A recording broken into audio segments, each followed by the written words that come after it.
All right, everybody, welcome in to episode 57 of 2 Countries, 2 Americas, All Sports.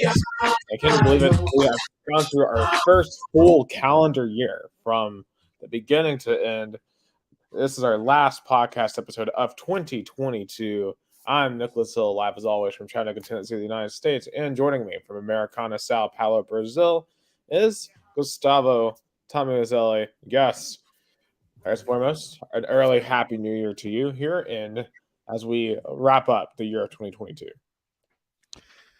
Yeah, it was a crazy year. We're gonna, of course, do a lot of recap about all the incredible moments that happened from World Cup to American sports to Brazilian sports.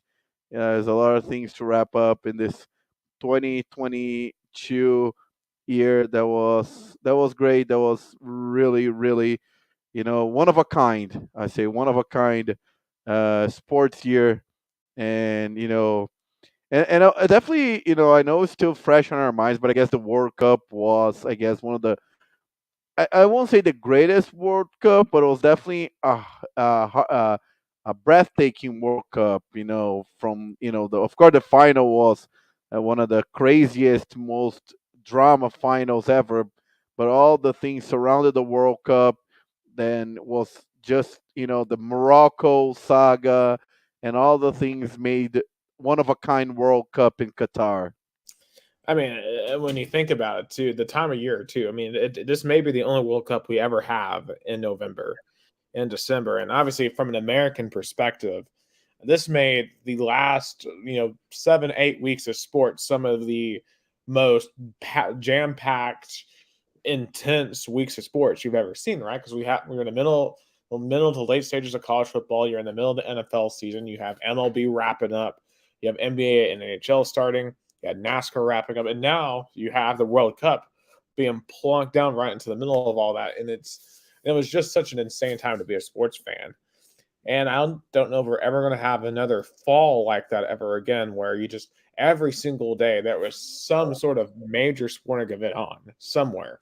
And a major sporting event for us to talk about. I mean, here's the reason why our episodes the past few months have been 2.5, 3 hours long, it's because we've had everything to talk about. And it's just been an unbelievable run here the last few months.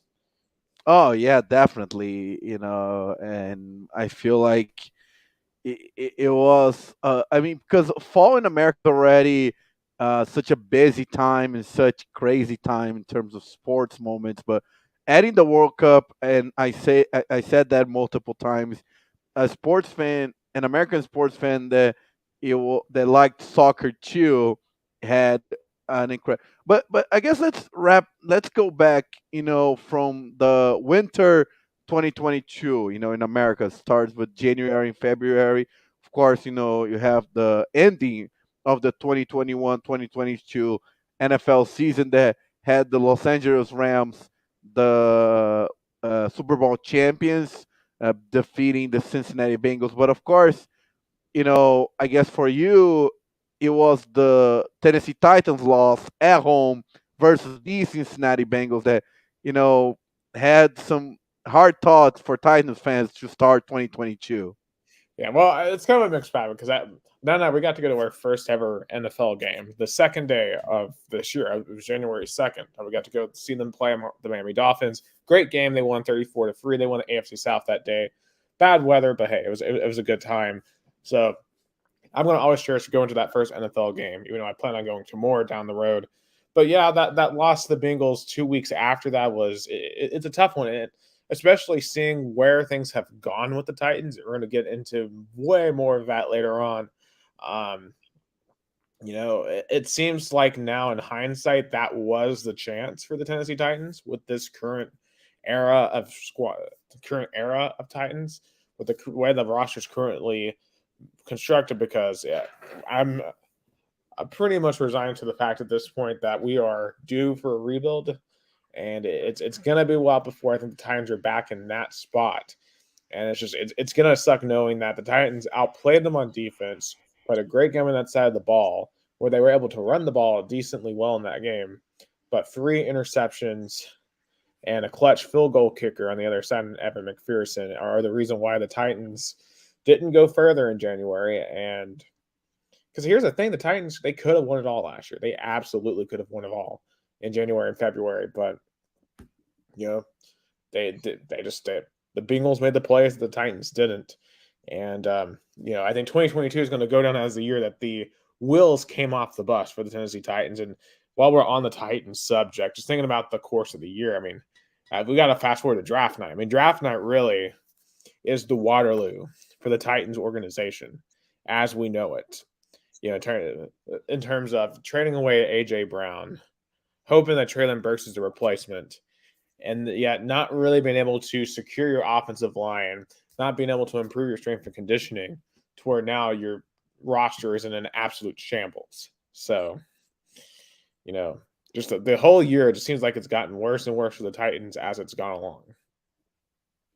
It feels like that Saturday night game never the defeating feeling never ended. Yeah. Still have a bitter sweet because, as you said, that moment could have been the moment that they finally made it to the AFC Championship and probably finally coming back to the Super Bowl, and they had the roster to do it. It felt like they had the quarterback to do it. Now I guess pretty much all Titans fans doesn't feel that way anymore, and I guess they still have a running back that have the talent to do it, but I don't know if they have the health to do it. So I Yeah. guess The thing is with Derrick Henry, as much as I love him, he's getting older. And if you look at the yards per carry this year, it isn't as good. Now, part of that is on the offensive line. I think the offensive line has been well established at this point because of injuries, and these backups just aren't any good. Um, it's one of the worst O lines in the entire league, and I don't know. There's just not a lot that can be fixed about it this year. It's going to take a couple of years of a rebuild, I think, to fix this back up. yeah, it was kind of like the process mode since I guess even drafting Marcus Mariota to getting Derrick Henry, then making a move for Ryan Tannehill. It felt like it was all coming down to that Saturday night game in January that didn't work out. So I guess then we're gonna definitely talk about more of the Titans because this season has been, you know, a roller coaster of disappointments, and I guess this weekend was very down mode. But like, in terms of Super Bowl champions, I feel like the Los Angeles Rams, they definitely were aggressive in terms of off-season moves, trade moves, and even the field performance. I feel like they deserve to be the 2022 Super Bowl champs. Yeah, I mean, they did what they had to do to win. I mean, they won a tough game on the road in Tampa. They had to outlast the 49ers. They had to beat the Bengals, and they did what they had to do to win. And yes, that this season that we're in now, they haven't been doing really well, but I think the Rams are probably okay with a bad season this year, considering that all the chips they pushed on the table for last year worked. So the Super Bowl ring is always a Super Bowl ring, and Yeah, they went all in. They got what they were, they got what they wanted, which was a Super Bowl ring, and the fans knew that that roster was not gonna be a dynasty. oh no, no. But as I said, they did what they had to do. But I think honestly, the bigger storyline for the NFL overall is I think the emergence of a new era. I think we're finally in the new era because we see Brady; he's fallen off now. This is firmly now the era of Patrick Mahomes, Josh Allen, Joe Burrow, and Joe this is now Burrow. their era. This is their era. I think those are now your top three quarterbacks in the league at this point. Justin Herbert; he's trying to climb his way into that conversation. Tua at times has looked like it, and he could belong, but as we'll get into his performance this past weekend here later on. Um, Lamar performance, Jackson, we don't know if he still belongs there. I mean, he was the MVP last season, but we in this season has fallen a lot completely. yeah, but I mean, overall, I think we've definitely seen a generational shift at this point in the NFL overall through 2022. And we're going to see these guys battle out for the next decade or so. I feel like every single year it's going to be the Bills, the Chiefs, the Bengals, and whoever comes out of the NFC. You know, there's some talented rosters over there. We've got, I mean, obviously Jalen Hurts.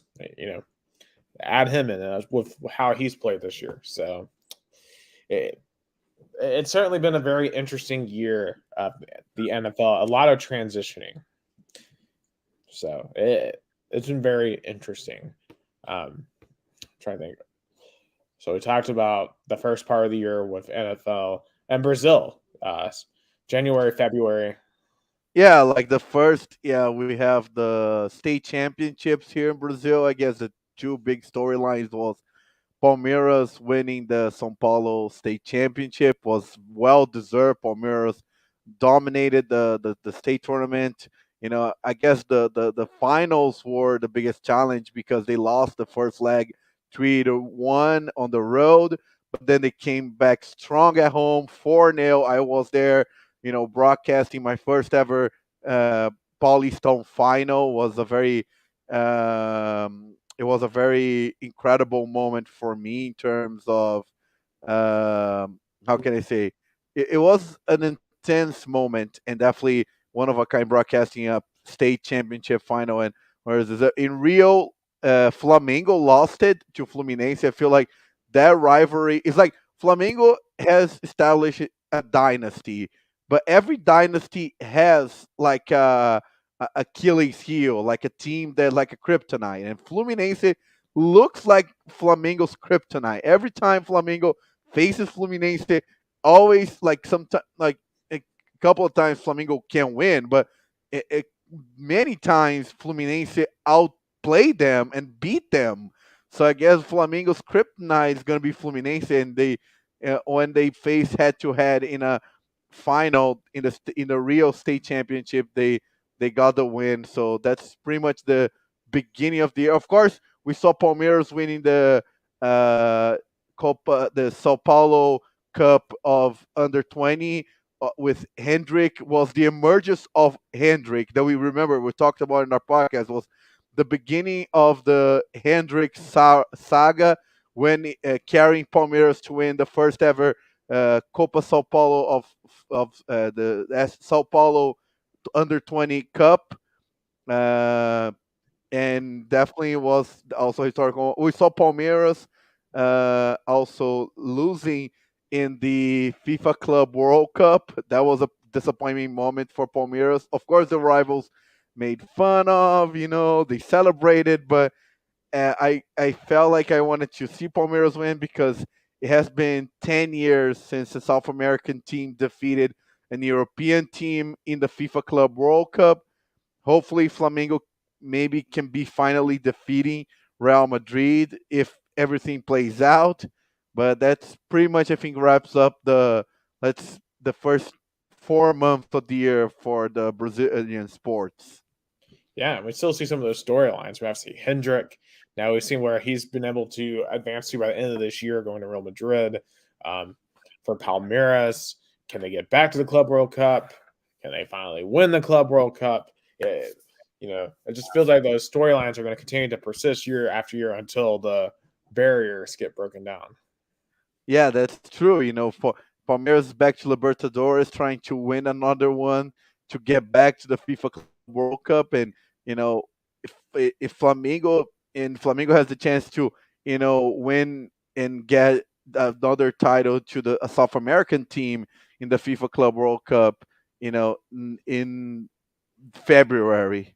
But I guess next in our storyline of Sports Moments 2022, we saw NBA. We saw a great College basketball. what? College basketball, the end of that. We're heading in February. Oh my God, college basketball, the greatest, I guess, the greatest matchup ever. I can tell that. Duke, North Duke, Carolina. And Duke, North honestly, Carolina. before that, I mean, we got to talk about how the season ended for the Vols too, at least from Yeah, our perspective, because it was a mix because they got off to a bit of a shaky start at times last year, but they got really hot in January and February, and they came into the SEC tournament firing, and they won it. They won their first conference tournament for the first time since 1979. definitely one of my favorite moments of the entire year, just to see them finally let break that curse. Unfortunately, they weren't able to extend that to the NCAA tournament, but as we see the Vols this year, they're currently top 10 again. Can they finally win in the NCAA tournament? Because they proved a lot this year they could win in the SEC tournament. And at least one tournament curse has been lifted on the Vols. Can another one get lifted for the Vols? Definitely, the Michigan game was disappointing, but not the most heartbreaking loss. It would have been a tough road, I think, to the national title last year. Anyway, also shout out to the Mocs. That was a tough loss against Illinois by a point back in March as well. But overall, just a great tournament. And that Duke North Carolina game, man. Coach K. I mean, yes, all the national titles, but to finish his story, you do have to write that he did lose to North Carolina. Yeah, it's gonna be all Tar Heels fans are gonna be saying that they ended Coach K's career. That's it's gonna be forever. Yeah, I wonder if even most people could tell you even who won the national title. It was Kansas, if you don't remember. But I feel like a lot of people don't remember that Kansas won the title. People only remember that game that North Carolina beat Duke. That game was Yeah, bigger than the national title. and it was North Carolina being an underdog because remember they weren't a top seed; they were like a eighth seed. I was well, I remember when we did the bracket, I was very high on North Carolina, and you're doubting me. I I, I, remember I that. did. I did. North Carolina was terrible all year last year, and yeah, it's honestly their team this year has been kind of similar. They've struggled a lot this year so far, but maybe Hubert Davis has some March magic. We'll see if he can pull it off again here in a few months. We're heading at conference play starting tonight in the SEC, in fact. So we're going to start finding out a lot about these teams week by week as we move forward. But definitely, college basketball had a very exciting end. South Carolina won on the women's side. Um, Oh, yeah, by this point, too, NASCAR would have started because that's an extremely long season. Only thing to really remember at this point, Austin Cindric, rookie, and his first start as a rookie, won the Daytona 500. Huge win for him. And, you know, that story definitely got interesting throughout the entire year for the sport of NASCAR. But then, trying to think, April, May, definitely NBA and NHL from here. Yeah, I guess with the NBA was the finally the you know Giannis making to an NBA final, versus the Golden State Warriors. Celtics, remember, Celtics Warriors. Oh, Because Celtics. Giannis made it to the Well, finals yes. one against the Suns last year. Oh This year, yes. it was the Warriors defeating the Celtics, and Steph Curry finally getting his first Finals MVP, ending all doubts that he's an all-time great. No matter what he does the rest of his career, he's an absolute great. Also, I feel like we've seen the emergence of John Morant as a superstar in the NBA. Um, Now we see the Grizzlies, one of the top teams in the West. But overall, I don't know how much more else we can take from this year in the NBA. I mean, the Celtics, they look like a legitimate title contender for years to come with what they've been able to build. The Lakers have been horrible this entire calendar year. I mean, a horrible end of last year. They don't look any better to start this year. Is LeBron? I mean, LeBron's still putting up big numbers, but he's got no help around him. Um, One thing that we have to discuss is how to evaluate LeBron's tenure so far as a Laker. Because I guess we can only the success LeBron as a Laker resumed to Orlando, the bubble. That's it. Yeah, and people are always going to say, well, he didn't have to go on the road to win that. You were behind closed curtains. And every year they've actually had to go in front of road crowds. They haven't done well. They missed the playoffs the first year he was there. You had the COVID year, which they won the title. And then last year, the year after that, they lost first round to the Suns. And last year, in the first real years, in 3 years, they got bounced. It's been horrible basketball for the Lakers. Um, and you got to wonder if LeBron's ever going to make another finals. It's 2022, Yeah. the year where we're going to look back on it. It's like 2000 for Michael Jordan. Like when he tried to come back with the Wizards and you just know, yeah, the magic's not there anymore. Yeah, I feel like, and at this point, I have to wonder if LeBron's gonna retire as a Laker, or I guess even consider maybe coming back for for the Cavs, or maybe like a 1 day contract. I think players do that, but I think LeBron's career, this 2022 season, definitely has to be the lowest point of LeBron's career. A athlete that I feel like have the, we can say, a not good 2022 was LeBron James. On It's and off interesting. the, Yeah. And when you think about, like, if you compare LeBron to Tom Brady, I feel like these are two athletes that have ruled the American sports zeitgeist for well over 15 to 20 years now. It feels like 2022 was the year that their hold on the American sports landscape broke.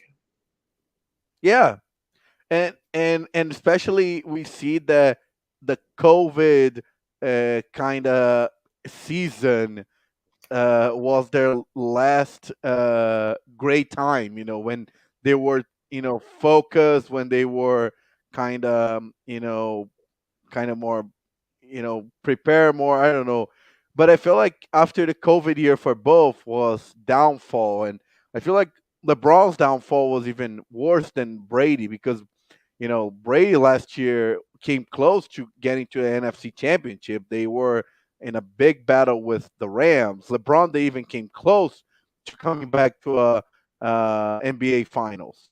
Yeah, of course, the Bucks, and we'll get into this here a little bit later.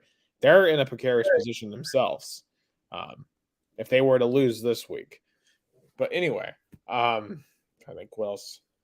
All right, so we're at March. Triple NHL, the Avalanche won the Stanley Cup. I think the biggest storyline, once again, out of the NHL from this previous season, I was the outside of the Colorado Avalanche playing really well, winning the title, and they deserved it. They were the best team last year in the NHL. The Toronto Maple Leafs, once again, choking.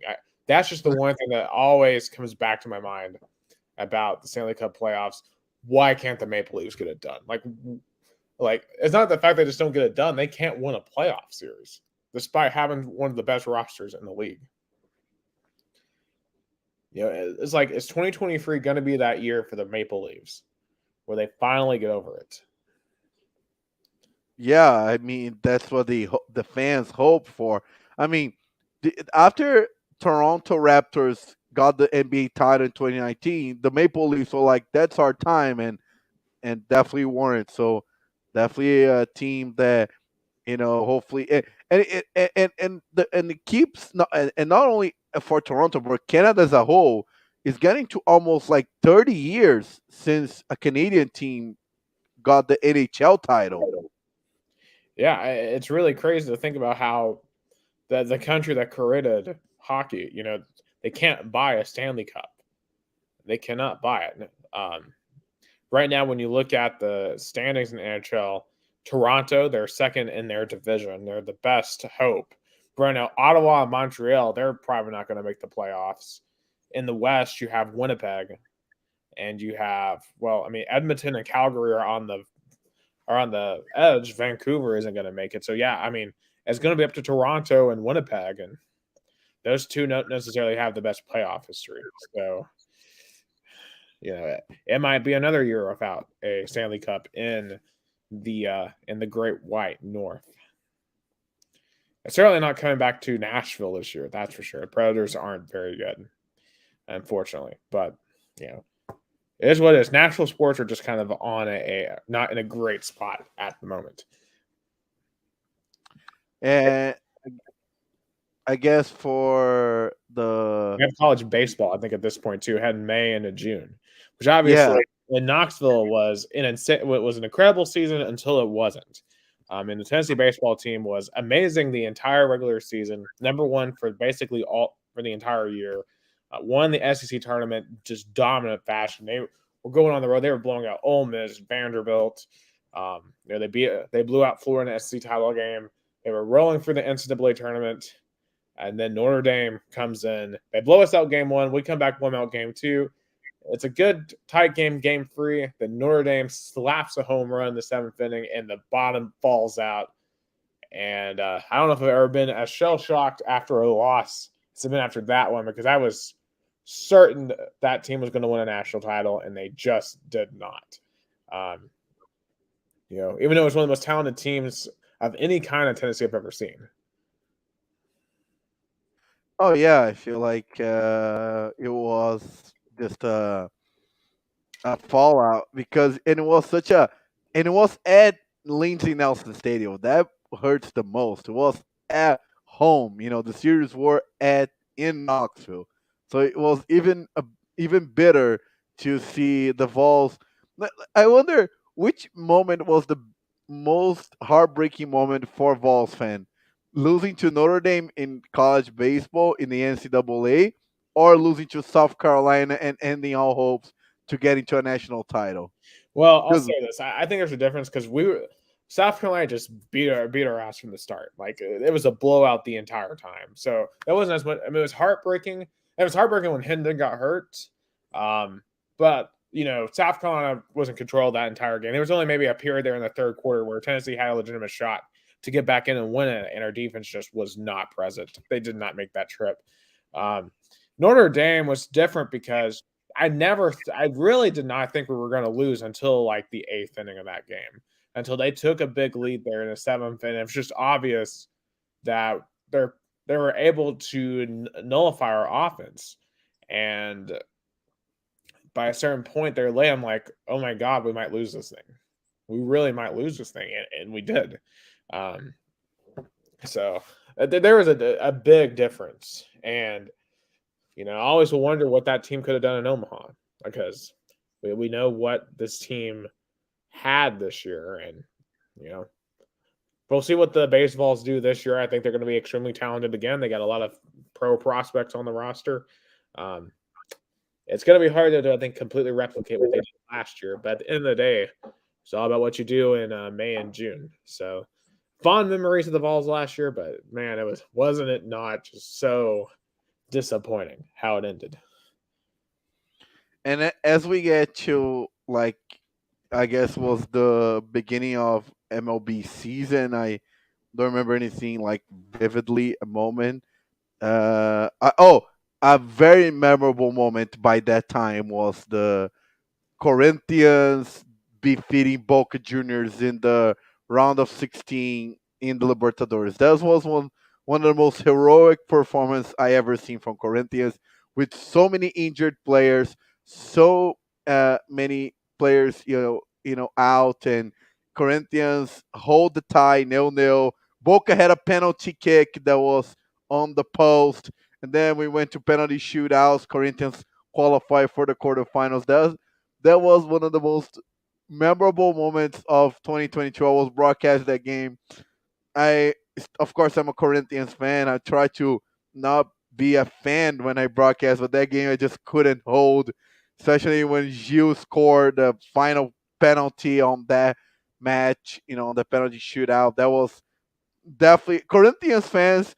Of course, Corinthians did not win a title this year, but definitely that was the highest point for Corinthians this season for sure. Defeating Boca Juniors in Argentina on penalty shootouts to get to the quarterfinals of Libertadores. Of course, you know, then we just couldn't match up with Flamengo. That's another story, but that was a moment to remember on 2022. Corinthians beating Boca Juniors in Argentina to get to the quarterfinals of Libertadores.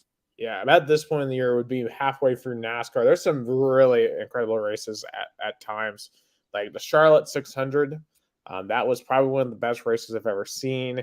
Had some insane finishes like Talladega, the Bristol Dirt Race, stuff like that. So, but at this time too, you started to see some of the issues with NASCAR pop up, and I think the biggest takeaway from this entire year for NASCAR is the new car had some big safety issues. So we saw some drivers get hurt with concussions, like Kurt Busch, for example. We saw Alex Bowman get hurt.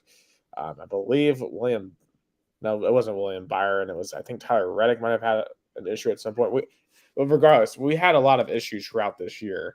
And it really started to rear its ugly head by around June and July. Because remember, that's when Bush crashed at Pocono. And it took what because it felt like for about June this season was incredible, and then you had the safety issues, and the rest of the year was just really unnerving. And I think overall it finished on a positive note. We had Joey Logano win the title late in the season, but overall it's simply a mixed bag, and I think NASCAR does have a lot to fix up before we go racing here in a few weeks in Daytona. And as we all know, Daytona is a can be a very dangerous place. And speaking of Daytona, probably the most chaotic moment of the year in any sport is when it started raining at Daytona in the middle of the race and everyone crashed. Do you remember that? Where they were at Daytona and it started to rain during the race and everybody crashed. One of the craziest sports moments you'll ever see. Um, and just really spoke to the issues that we saw with safety at times this year. Oh yeah, I mean, and NASCAR is prone to have those kind of you know crashes, but not a lot as we saw in Daytona, and definitely it was a very memorable moment, but not in a way that we want. It was because, of course, we don't want to see any driver, in such a situation. And before, but just one last comment on NASCAR though. The second to last racing, and this is jumping ahead a bit. We'll go back in a second. The wall ride at Martin Chastain, where he like basically just floored it into turn free and rode the wall in order to transfer to the last round. I mean, probably the coolest moment in NASCAR history. Just gotta throw that out there. It's gonna be hard to top that ever in any motorsport. And so I guess we're approaching August, and I guess we we forgot to mention the NFL draft. I mean, we talk about the what the Titans did, but I think overall draft not anything like I caught like anything interesting. I feel like Yeah, I mean, looking back through who even was drafted, Traylon Walker, he's played some. I mean, definitely, I'd say this: the New York Jets probably had one of the greatest drafts of all time.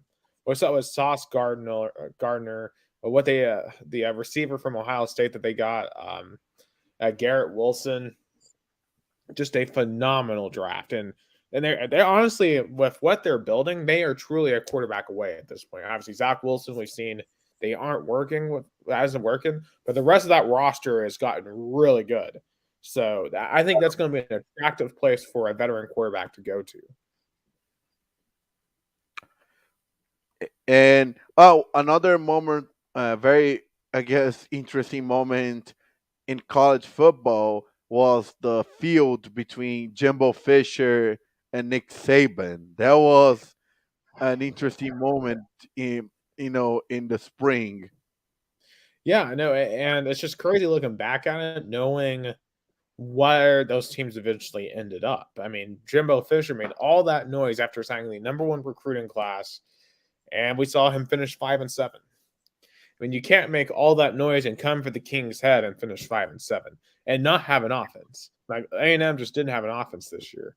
And what's really interesting too is I feel like this is truly the first year that we've truly seen the full impact of NIL. And college football, as we know it, is completely unrecognizable from what it was even 5 years ago. Now, all these players have NIL values.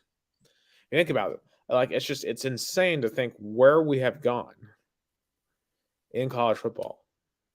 But I think it made sense. It's just the NIL was just legalizing something that happened forever, and it was honest way for players to market themselves and put values on their brand and on their name, image, and likeness, because in performance, because you know, as Colin Cowherd said, was if you're a talented football player, you deserve to be paid. Yeah, I absolutely agree. I mean, anything that you do in this country, if you're good at it, you should be paid for it. Well, if it brings value to the market, and clearly these players bring value to the market. So, kind of transitioning into college football. And before we even get into the actual games, I want to take us back to August. It's before the season. We're talking about the season. I remember. I think for the Vols, I think I had us at like 9-3. I was cautiously optimistic because I've been burned so many times in the past with teams. I think, oh, we're turning the right corner. But obviously, I had huge questions about the defense, some questions about play calling. Um, I just naturally assumed that, Alabama, Georgia, Ohio State, it would be those teams and really nobody else that would be competitive for national title. And we saw some insane surprises. Just talk to me about what was your kind of mindset heading into the college football season. I felt like 8-4, 9-3 that I was optimistic for the Tennessee Volunteers.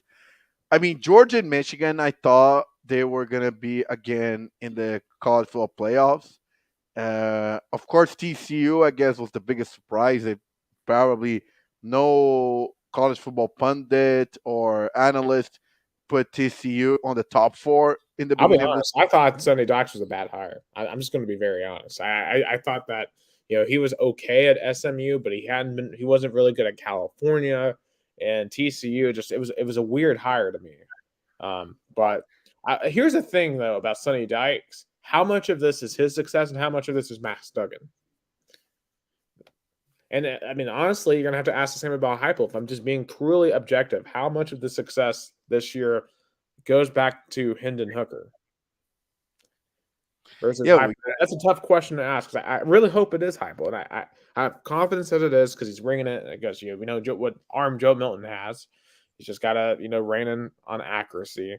And then we have Nico Imiavelia, who has committed. He is on campus. He is practicing, and we know the talent that he possesses and the potential that he has.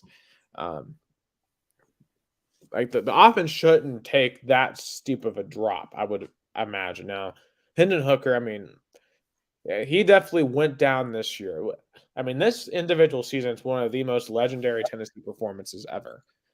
Just kind of think about the odyssey of the season for the Vols. You start off, you blow the brakes off of Ball State. Yes, Ball State, but then that Pittsburgh game, the moment that you knew this team was different. They got down 10-0 to Pittsburgh. You're thinking, oh boy, here we go again. It's the same old Vols. That Pittsburgh is driving. They're about to make it 17-0. Then we get an interception. Then we fight back. We take the lead. And at that point, this ain't the same old Vols. This is not the same old Vols. And we had to claw and fight. We had to win that thing in OT. But the fact that we went on the road and won that thing in OT was a sign, okay, this ain't the same old Vols. Then 2 weeks later, you have Florida. Back and forth game. We can't stop them. We almost give the dang thing away at the end with an onside kick blunder. Oh my God, that so many. Not only that, I think the 2-point conversion that didn't work. Man, Billy Napier, man, what was he thinking? What was Yeah, he thinking? Um, yeah. and by the way, just a kind of a side here, just have something that's currently happening. Kansas has come back from a 24-point deficit. They have taken Arkansas to overtime in the Liberty Bowl, but that's just a side. But anyway, um, yeah. So you beat Florida, which yes, yeah, that was I think that a lot of people wanted to see before the year, and we really needed to see it before the year, and we got it, but barely. So then we go down to LSU and beat the brakes off of them. Just beat them senselessly. And man, that's when I'm like, okay, this team is for real. And then, of course, the next week, Bama. And we beat them in Baton Rouge, and with the team that won the West. Yeah, and of course, I would have never guessed that LSU was going to win the West that day. LSU did not look like a team that was barely going to make it to a bowl game that day. But I mean, they got to credit Tennessee. We came out and dominated the line of scrimmage. We were able to run the ball effectively. Hendon Hooker made the first need to make that day. Just an amazing performance. And then I think seeing Tennessee fans take over Baton Rouge like that, seeing a Rocky Top in Tiger Stadium, one of the most cathartic afternoons of Tennessee football. I mean, it wasn't just about winning that game. It was about kind of making up for 15 years of horrible football for the Vols. So just And the summit, I guess, was the week after. Alabama. I still go back and watch highlights from that day. I mean, I know it isn't a national championship or an SEC championship, but that was as good, if not better, than one of those things. I don't know if anyone's ever going to feel better than that one. What that win still means to everyone in Tennessee. What that win still means to me. Um, what that win means to all Vols. It's a beautiful afternoon. It was a stressful afternoon. We got off to that 28-10 start, but Bama just isn't going to roll over. Bryce Young is an incredible quarterback. He should have been in New York for a Heisman nomination, but we just fought. We continued to fight. I thought, when Hendon Hooker and Jabari Small had the miscue and they fumbled the ball, and Dallas Turner takes it back for a touchdown, that, oh my God, we just blew it. But then Jalen Hyatt, well, 5 touchdowns. It's disappointing that he opted out for Friday, but I get it. He's got to protect your future. Um, and honestly, that game, he earned it. He earned that right because he should have a statue for what he did that day. We'll never forget 6 catches, 207, 5 touchdowns. We will never forget that. We'll never forget what Hendon Hooker did that day. Just a heroic performance. And of course, Chase McGrath, the ugliest game-winning kick you'll ever see. But I don't think I've ever seen an ugly kick look so beautiful in my life. Going for the uprights, and I wish I was in that sea of orange. I wish I had like in the goal post down to the river, but I lived cathartically through everyone who was there. And now I have a newspaper that I still need to frame. I haven't framed it yet. The Royal Vols from the Knoxville News Sentinel. It's not just the best sports moment of 2022. It's probably the best sports moment of my life, maybe outside of the Braves winning the World Series. I feel like was the first moment I felt really missing Milan Stadium because and I remember talking to you about it. It felt jealous because we and you sat down from terrible game after terrible game, especially that 2020 season. I think after covering 2020 season, me and you deserve to be there. Yeah. I mean, 2020 was the most soul sucking season, and then and what made it worse is I couldn't react to it being in the booth. I had to sit there and stoically kind of basically have the equivalent to Guantanamo. If the Taliban kidnapped me and wanted to torture me, they could just show me highlights of they could force me to watch for the 2020 Tennessee football season, and I'll squill. Especially the Kentucky game. Yeah, just put the Kentucky and Texas A&M games on a loop. Yeah, Put those games on a loop if you want to torture me. Yeah, it's. But man, what we came from then to what we came to this year, and of course, I know the rest of the year wasn't as great. I mean, Kentucky was amazing. I was at Kentucky, an amazing, probably the best atmosphere I've ever been in Neyland. I still don't understand how Will Levis is a first round draft pick. Allegedly, did not look like it that day, but man, we just stomped Kentucky. But November came, and Georgia's just right now the best program in the country. There's really not really any shame in losing them at Georgia, but I was there in Williams-Brice, as you mentioned earlier, for South Carolina. I still don't have an explanation for what happened that day. I don't know what happened. I think it's a combination of one, Spencer Rattler had just the best game of his career because it wasn't a fluke. I mean, he came out the next week and beat Clemson. So it wasn't like it was just 1 week. He for some reason showed up the last 2 weeks of the season out of nowhere, and then our defense they didn't show up. And Hendon Hooker and the offense, they tried to keep us in that game, but then his ACL blew, and that was it. And I don't know if I felt just such a deflating feeling than seeing him get hurt there, because I just knowing what he had done, and you just knew when that happened, it was done. And I will give the team credit this though. They did come out the next week and beat Vandy 56-0, and that was a game where even Kirk Herbstreit had said, "Oh, I think Vanderbilt's winning," but they didn't come out and just rolled over. They came out and they fought, and 10-2 is the best season I've ever seen in the regular season as a Tennessee fan / alum. What we were 1 win away from the playoffs, but you know what? It's all good. It's all a process. We're going to have a pretty interesting game on Friday. We'll get into that here in a little bit, but all in all, I will always remember this 2022 season and just the moments it provided, the excitement, And not to mention too, outside of the Vols, the rest of college football this year was pretty dang entertaining too. There were some amazing games. I think of the first USC Utah game. I think of Appalachian State North Carolina, Appalachian State Troy. Some of those upsets early on, like Marshall and Notre Dame, Appalachian State over Texas A&M. Of course, LSU beating Alabama was insane. Um, Michigan just running Ohio State out of the stadium. Just some really insane results this year. Yeah, but definitely another bitter moment was the Heisman Trophy. Still trying to understand. I still don't understand it. I had someone try to tell me the other day that Sentiment did deserve his Heisman nomination. I'm like, okay, well, if the only requirement is that your team wins games, then shouldn't have John Parker Wilson been a Heisman candidate? Should Blake Sims have been a Heisman candidate? These are obscure Alabama quarterbacks that didn't put up any stats. Um, you know, the stats don't back it up. I'm sorry. I mean, Sentiment, I will admit, I have to give him credit. He definitely got better throughout his career, and for the most part, played pretty well this year. He was not one of the top 4 quarterbacks in the country, though. I'm sorry. He didn't deserve to be there. If anyone from Georgia deserved to be there, it was Brock Bowers. But it is what it is. Hendon Hooker wouldn't have won it anyway. I think honestly Max Duggan should have won it, but at least Jalen Hyatt won the Blitnikoff. So he beat Marvin Harrison.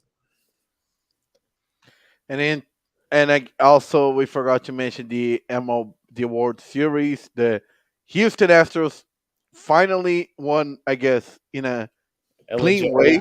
Hopefully they won in a legit way. Well, if it comes out after the fact, they're sure that they cheated again. Yeah, as I say, hopefully. Of course, the Phillies, you got to commend them. Great postseason run. I will be very honest. The day that the Braves got knocked out was the same day that Tennessee beat Alabama. So I feel like I just totally glossed over the fact that the Braves got knocked out. Okay, and I will say this about the Braves: the way the regular season ended was insane. This whole season as a Braves fan was weird, just because we had just won the World Series. And it's like, well, we just won the title. I don't really feel any pressure at all because I just saw them win the title. But still seeing them come back on the Mets, and what happened with the Mets at the end of the season. I mean, that I think for the Mets just has to be just the most painful way in the season, because the Mets, they should have been one of the top dogs to make the World Series and have a shot at the Astros. And just the way that season ended, just that shouldn't have happened. Yeah, and when you have a downfall and lose the division like that, it fell pressure on this team. And look what Steve Cohen moves. Jacob DeGrom gone. And and now he's on Texas Rangers. I guess he wants to make big buck instead of winning titles.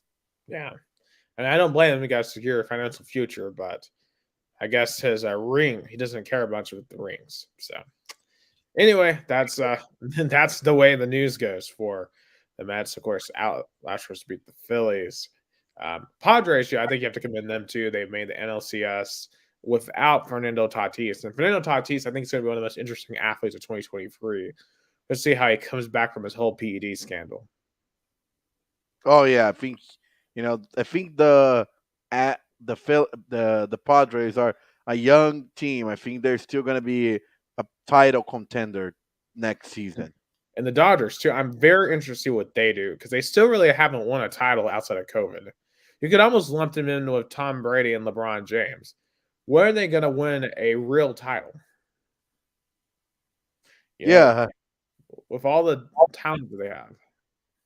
I guess it's weird because when we were in 2020, we validate those titles, but now that we gone, back to normal, it feels like all the trophies in 2020 in American sports doesn't feel legit. No, I'd say the Bucks title overall. I think I would say is pretty legit. But like the NBA one, I wouldn't say is as legit. The MLB one, definitely not. I mean, you only played 60 games, so that whole year just seems like a blur. I don't even remember much of the year, because I know we were we also forgot we almost had a lockout in the NBA in the MLB this year. That's true. That's right. We literally went down to the wire. Yeah, there So were. didn't we have a delayed start actually? Yeah, we had a delayed start, and I think it was we probably I don't. I think we had very short. I don't even remember the spring training. Yeah, that is right. I totally forgot that happened. I straight up forgot because I remember joking around until last year. Well, if the MLB gets locked out, at least the Braves won the title last year. Yeah. Um, so yeah, I mean that's the beauty of doing stuff like this, remembering things that you would have never remembered otherwise. Um, Yeah, because I remember following this story uh, through the S network because I mean, they are probably one of the most networks that follow baseball very closely because they are the New York Yankees and they, follow baseball really closely. And Michael K show was updating day by day, and they really sound pessimistic. But then finally there was a deal between the MLB and MLBPA but we thought was going to be a lockout because all the contention they had in 2020. I remember when we did the Roxall Sports back then, we were optimistic about the relationship between the MLB and MLBPA. yeah, because I remember we talked a lot about the minor leagues back then too, and how that factored in, and it's just there was a so much tension, but at least now we've gotten to a point where the baseball will continue. So in Brazilian soccer, I have to talk about Rio Branco. Definitely, we debate on, but I have to say it was the worst season ever for Rio Branco. I mean, you already are in the lowest division in the state, and you did your worst campaign ever since being on this division. I mean, in the second round, the second stage, five losses in a row. Uh, three coaches. Definitely a year to forgot for all Rio Bronco fans. Rio Bronco is gonna play next year. They already got a new head coach. They had some experience, had some success in other states. But as a Rio Bronco fan, 2022 has been terrible to me. It was really 2022 Rio Bronco remind me a lot of the 2020 Vols. It was painful to see every week. Definitely when we went to the second round. That second round was painful because I I remember on the day before my birthday, I traveled to Jau to cover a game. And with 10 minutes, Rio Branco was already losing 2-0, and I knew Rio Branco was going to lose. I knew. I knew Rio Branco's gonna lose. They were no coming back. Me and my fellow broadcasters were like joking. We have to finish the broadcast because we're professionals. But what I wanted to do was to straight up and leave the stadium because I was so mad that Rio Branco was losing 2-0 with 10 minutes in the first half, and I knew they weren't gonna come back, and I knew they weren't gonna be any reaction. Yeah, I mean, I remember just every week after week, just the roller coaster of Rio Bronco because it seemed like there was times where things were really going positively, but it always seemed like it constantly fell apart. And then the inter turmoil that you Yeah, consistently described to me, it seems yeah. hopefully in 2023 Rio Bronco is a bit more stable.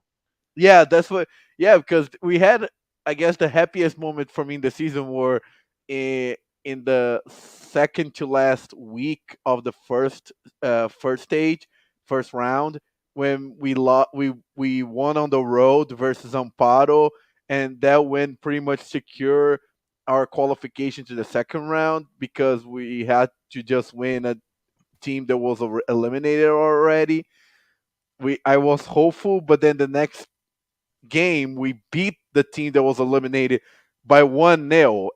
All the media here thought was going to be 4, 5, 6-0. I was not as optimistic, but I was like, hopefully I'm wrong. And then the week after that, we lost at home to the worst team in the group stage that we were in. And then from then on was loss after loss after loss after loss. And then at least we got the win on the last game of the season that pretty much didn't had any value or anything. But hopefully as you said, 2023 is more stable for Rio Branco. Hopefully the coach is better, and hopefully better things come for Rio Branco, my hometown team next year, because this 2022 terrible, horrible. I wanted to don't remember Rio Branco in 2022. Just leave it with that. Very, very, And very fair. I guess the last sport, because we've already talked World Cup, is NFL, and we'll start segueing. We'll start finishing up the 2022 year with the NFL, and this NFL season's been. It's felt really weird the entire time because you've had teams that we didn't think were going to be really good come out and be really good. You've had some of the top contenders in the past completely fall apart. It feels like this has been kind of an upside down year of the NFL. oh yeah, I know, right? It's I feel like it's a transition year, as you described better in the beginning of the show, from the very good quarterbacks from the 2000s and 2010s to now to the young quarterbacks of 2020s. Josh Allen, Patrick Mahomes, Joe Burrow, Lamar Jackson, even Tua Tagovailoa, Justin Herbert. Is a new generation, and we are saying goodbye to an old generation. With Tom Brady, probably we have forgot Tom Brady retired and unretired this year. God, that whole saga, and then that whole thing basically led him to get a divorce. I mean, just the probably the player with the worst personal situation.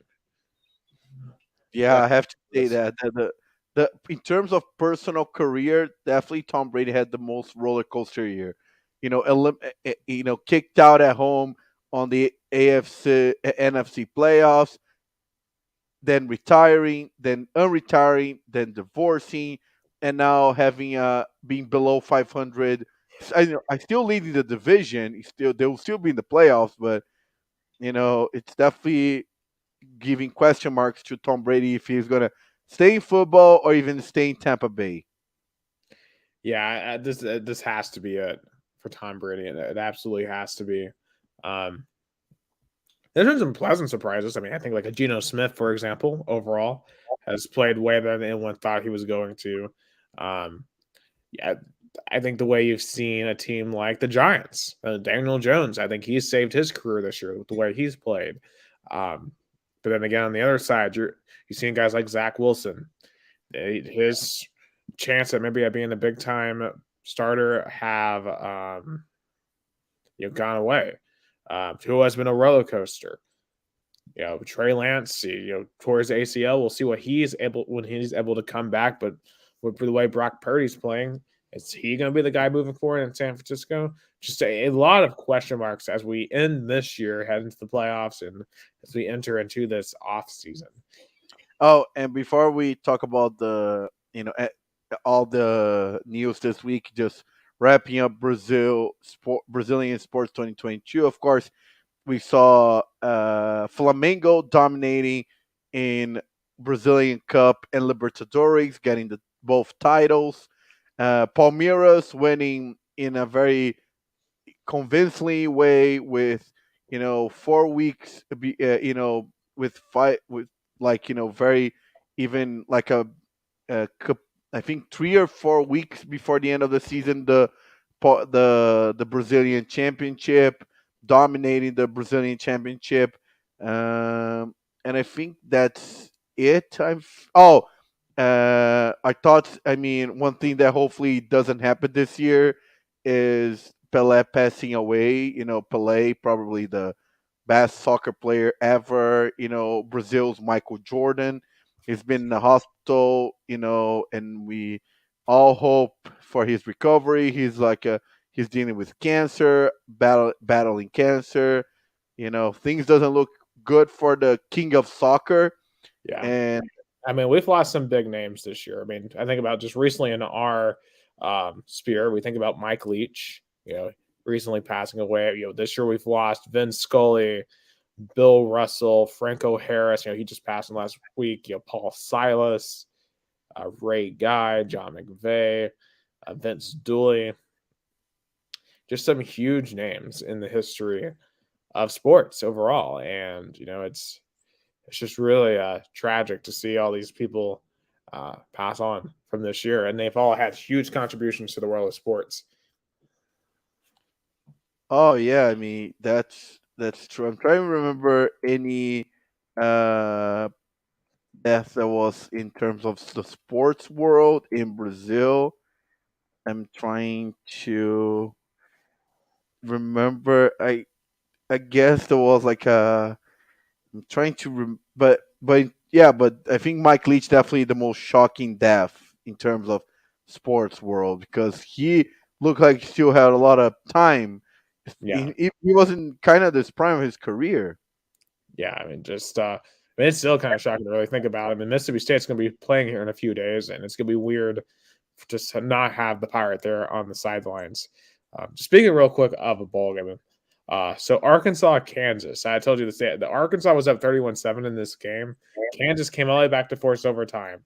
So now it's 53-53 heading into the third overtime. So now we're going to have a 2-point shootout now between both teams. And so there's an absolutely insane scenario of events here because what happened. So Kansas scores, it's 53-51. They go for two because they have to, otherwise they lose. They don't get it, but then Arkansas gets called for targeting and they uphold it. Really controversial call, but Kansas gets a second chance at a 2-pointer and they now get it. So now they're going to have a 2-point conversion fest there in the Liberty Bowl. Just an insane bowl game. I mean, both programs had really good starts and then fell apart by the middle So, of the season. yeah, for Arkansas though, if they lose this game, and this year is going to be an absolute abject failure for Arkansas because they were top 10 at one point. To finish with a losing record would be a failure for Kansas. I mean, this year, regardless, is an absolute success for them. This is their best year in over a decade. A win would just be a absolute scenes of jubilation for the Kansas Jayhawks. But let's talk. But let's get into the topics of the week, I guess. But in one word, I would say 2022 in terms of sports world, breathtaking. I would agree with that. I would say it was. I'm trying to think, what's a good word? It was kind of a succubus. It gave you everything that you ever possibly could dream of, but it took everything away at the most crucial of times. Like think about for Tennessee, we beat Alabama, win the SEC tournament in both basketball and baseball. Titans, they win the AFC South, they get a 1 seed. We beat Aaron Rodgers on the road in Green Bay. That was a cool memory. But then, we lose in March again. We lose to Notre Dame. We lose at South Carolina. Lose a shot at the CFP. Just for every good thing, there was a equal and opposite reaction. If you've ever seen the show Full Metal Alchemist, for every action, there's an opposite and equal reaction. This is what this year felt like in sports. So Yes, some of my yes. favorite sports memories ever are from this year. Some of my least favorite memories ever are going to be from this year. So just it's a beautiful beautiful thing. This what sports is in 2022. The I, prime example of that. I watched the movie Everything Everywhere All at Once for the first time yesterday, and I think that movie encapsulates how I feel about sports this year. Just you know, yes, there's alternate universes where I got everything I wanted, but I wouldn't want to be in any other one. I guess my highest point in sports this year definitely the the São Paulo State Championship final, definitely broadcasting such a big game. But and my lowest point was the day before my birthday, the game I told you, the Rio Bronco game. That was definitely my lowest point in terms of sport. That was definitely because when you want to feel in sports, you feel hopeless. You feel defeated before the game ended. That's the worst feeling ever as a fan. Definitely highest point. I mean, obviously beating Bama. I mean, that alone, just what that meant. The lowest point. Well, I mean, it'd be easy to say Carolina, but I don't know honestly if it even was Carolina. I think honestly lower was when AJ Brown got traded, and but I knew deep down that the Titans' window was over. And So that's true. I mean, but definitely 2022 was a year to remember. Definitely in terms of sports, as we describe a lot of moments for both of us. I mean, of course, the World Cup was the event that united us. I feel like it was funny. Brazil was kicked out, one stage after than US, but I felt like Brazilians were more disappointed and angrier than Americans the way Brazil lost. yeah, and for the U.S., we had I think the tournament I was kind of expecting, so I'm not really disappointed in that result. But definitely, I'd say for Brazil, I was hoping this would be the year they would overcome a European power, and we're gonna have to wait 4 more years for that to happen. Yeah, and the way they lost, they dominated the game. They scored in overtime with 4 minutes remaining in overtime.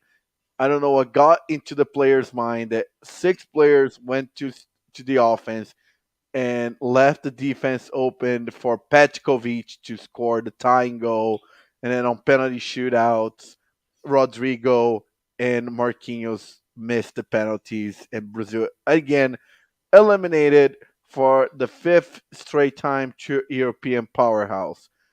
France, France, Netherlands, Germany, Belgium, and now Croatia. Hopefully, in US, let's see what's gonna be like.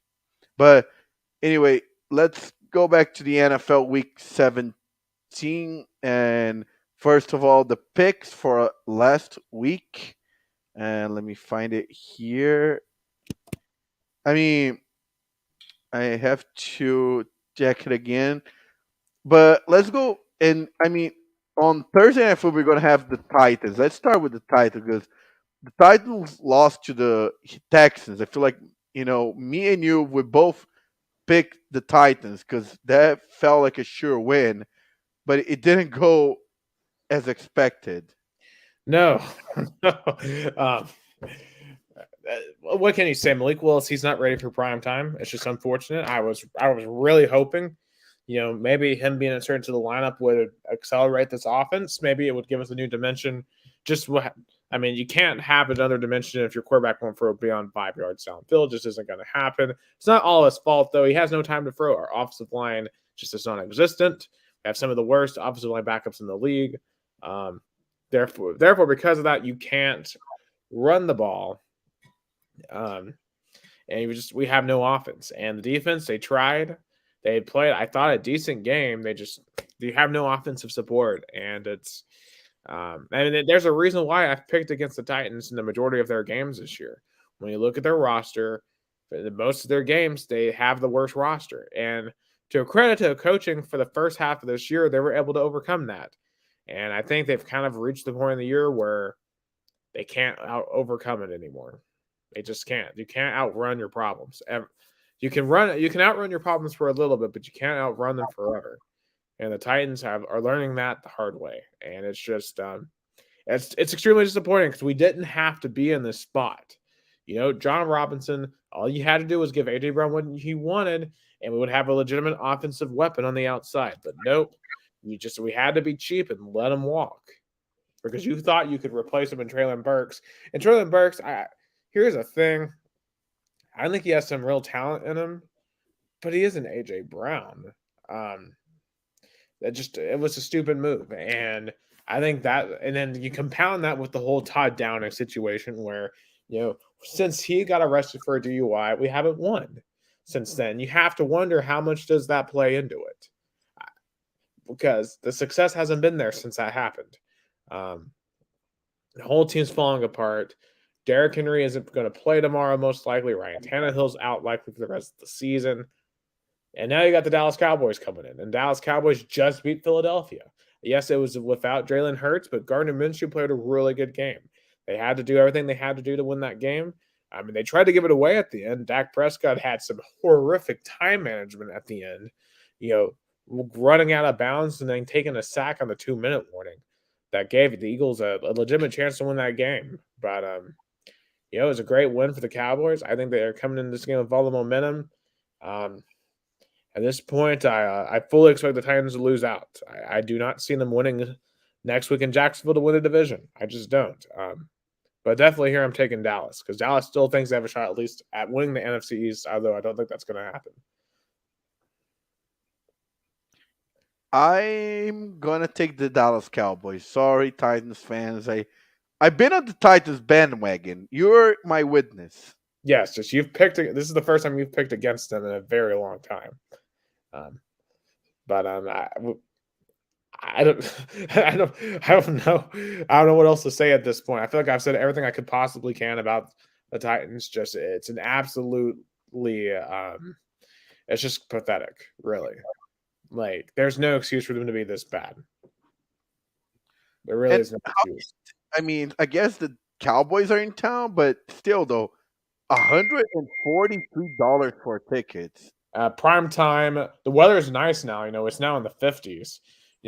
Compared to like 5 degrees it was the other day for the Texans game. So people are going to go to this game. Dallas fans probably, considering it's the holidays, a lot of them probably just took a trip to Nashville for the game. So I won't blame them. It's probably going to be a Dallas home game on Thursday night. So, but what you going to do about it? Yeah, and also, I guess they're still fighting for the division though with Jacksonville Jaguars. I mean, you still have to keep pounding. Yeah, at least in all honesty, though, this week doesn't really matter. I mean, honestly, the Titans might be better served to rest starters, whatever starters you have left for next week, because you can lose this week, but if you still win next week, you get in the playoffs at 8-9.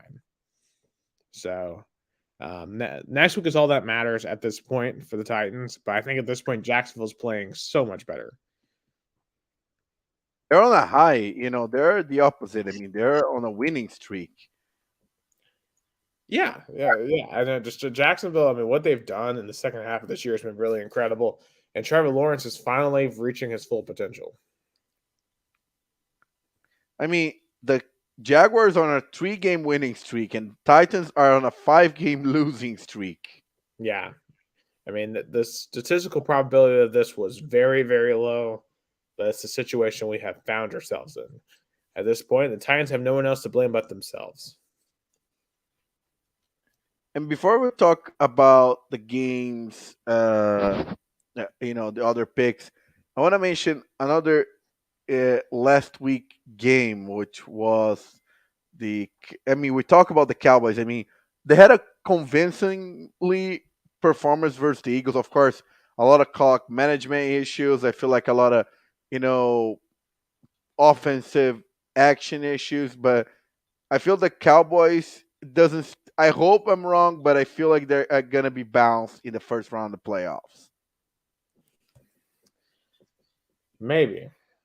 But As I said, they play some stupid football at times. I mean, like the whole Dak Prescott thing at the end. Like, you got to have better time management. You can't do that against a legitimate play. Well, they did that against the Eagles and still won, but you can't do that in the playoffs. So, by the way, we got tied 10-10 in our week 16 picks. I think it was probably our first tie in the season. Yeah, because I think I'd won a couple of weeks in a row. So that's going to be the last game of 2022. Titans at Cowboys. Maybe the Titans surprise us and finish winning 2022. I don't know. They start 2022, not in a good way. It doesn't look like they're going to finish in a good way. No. So then we go to 2023, January 1st, the first day of the year, with the 5-10 Atlanta Falcons and the 4-11 Arizona Cardinals, and incredibly, one of these teams are still fighting for a playoff spot. I know both teams are out, I guess. So I guess the tank bowl. Yep, tank bowl.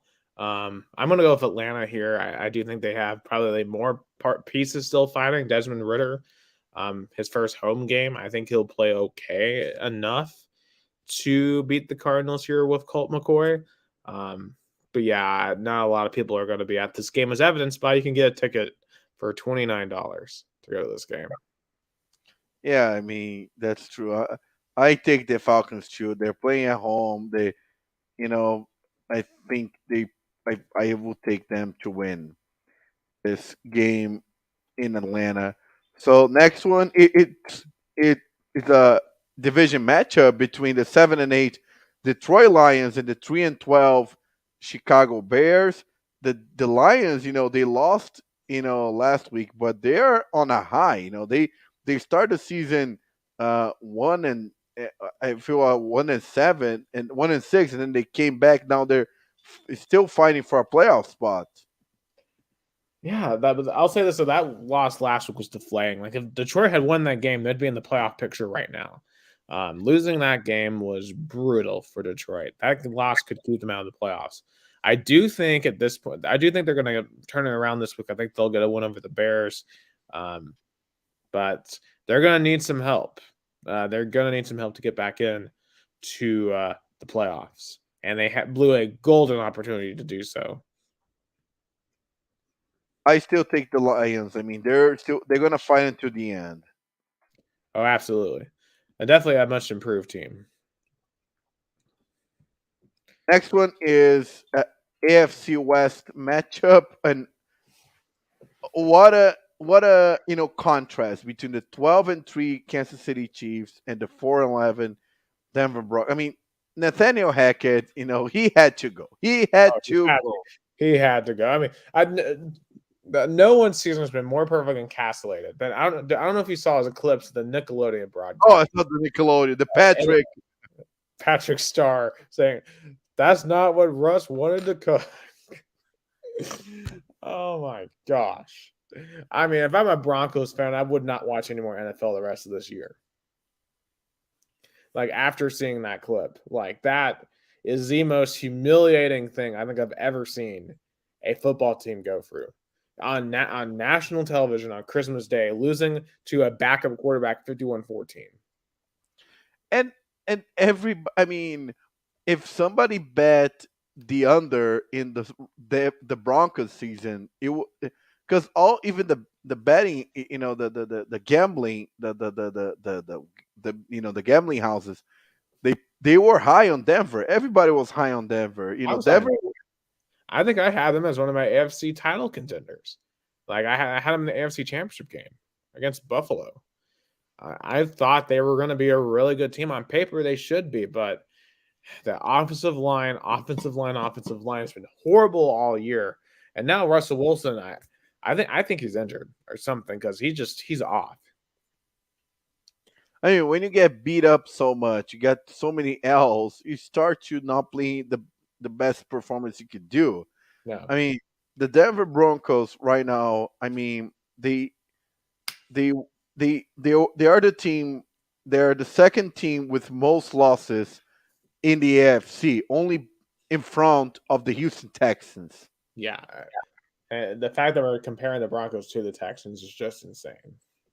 Yeah, nobody thought we're gonna be put, and only the Texans the Texans, the Colts, and the Broncos have double-digit losses. Yeah.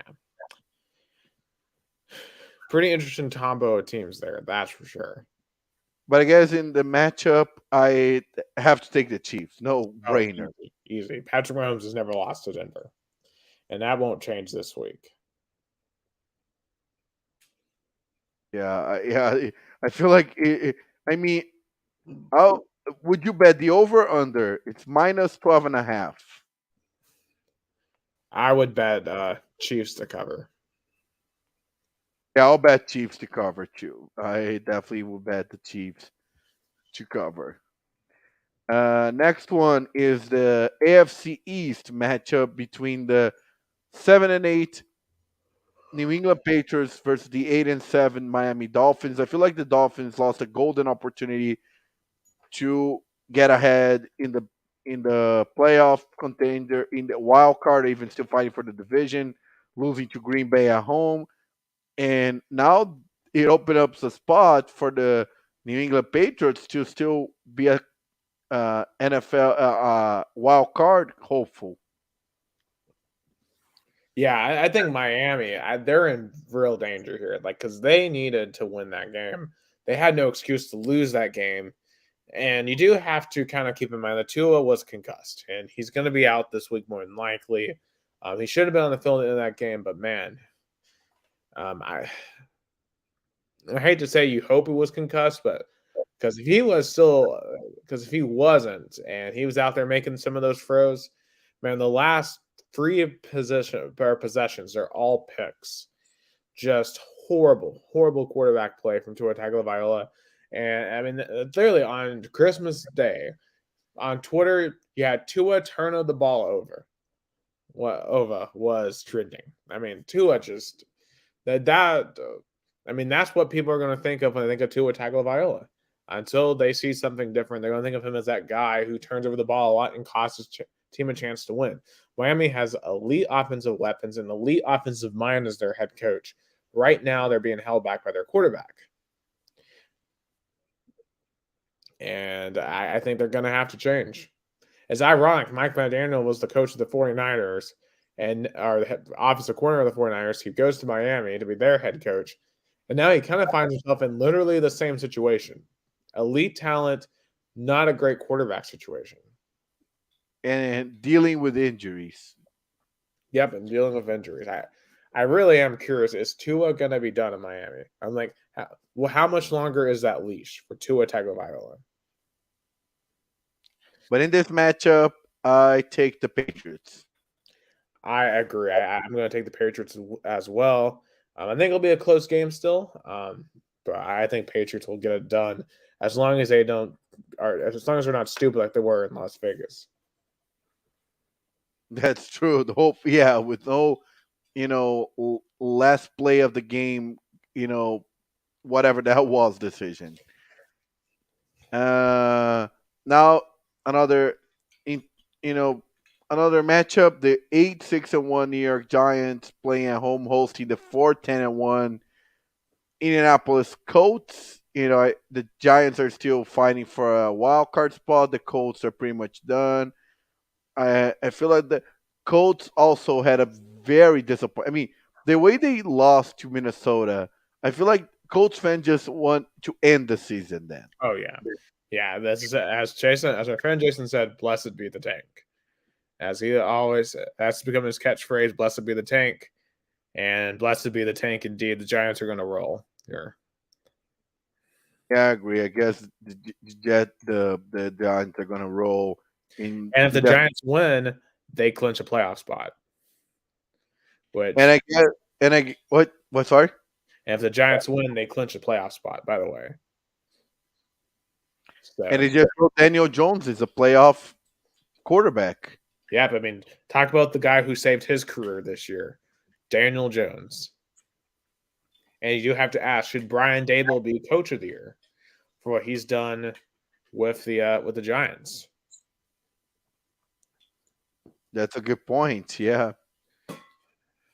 Next one is the Philadelphia Eagles hosting the New Orleans Saints in Lincoln Financial Field with Gardner Minshew. I mean, they're. I think they have to win this game because they need the number one seed. Dealing with so many injuries, Jalen Hurd never won a playoff game. I feel like they need this win to get the number one seed. Oh, absolutely. Because if Dallas wins and Philadelphia loses, then you're kind of in a spot where if Philadelphia were to lose next week and Dallas won again, then Dallas would take it. At least take the division. Now Minnesota's still out there and they're lurking. They're a game behind for the one seed. Of course, the Vikings would have to win out, and the Eagles lose out for the Vikings to get the one seed. But that possibility is still there. But I think the Eagles are going to shut down all of that. I think they're going to win this week and secure both the East and the one seed. I think the Saints. The Saints are still fighting for a wild card, for a division. I think the Saints Ooh, that would throw the NFC into chaos if that result comes true.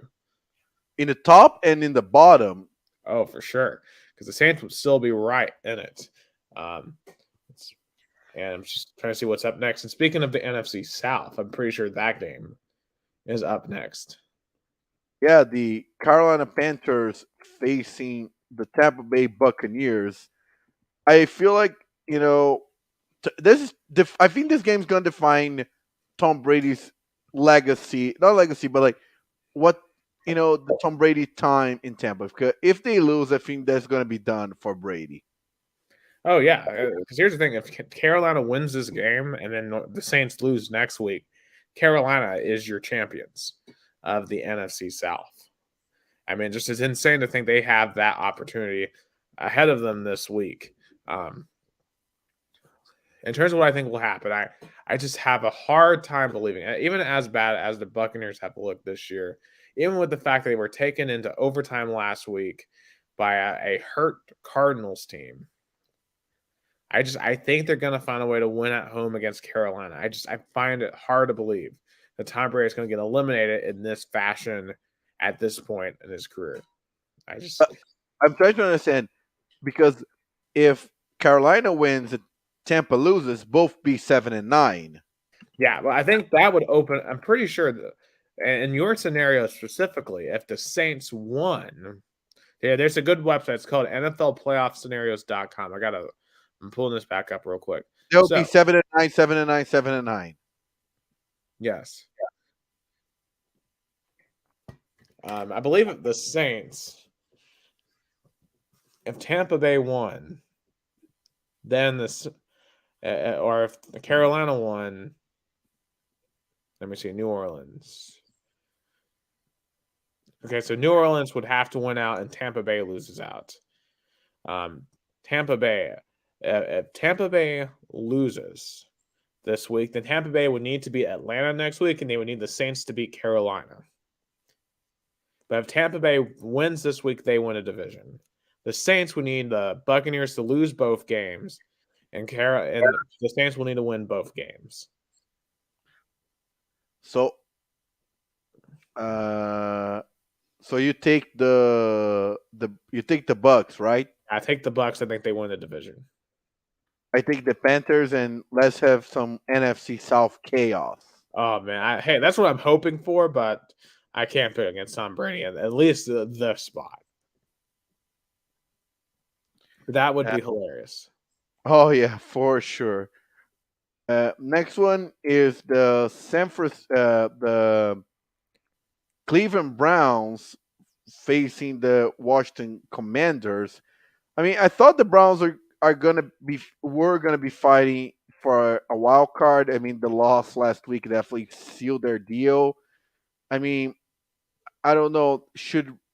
Uh, should the Browns rest their starting quarterback? Should Deshaun Watson should be rested?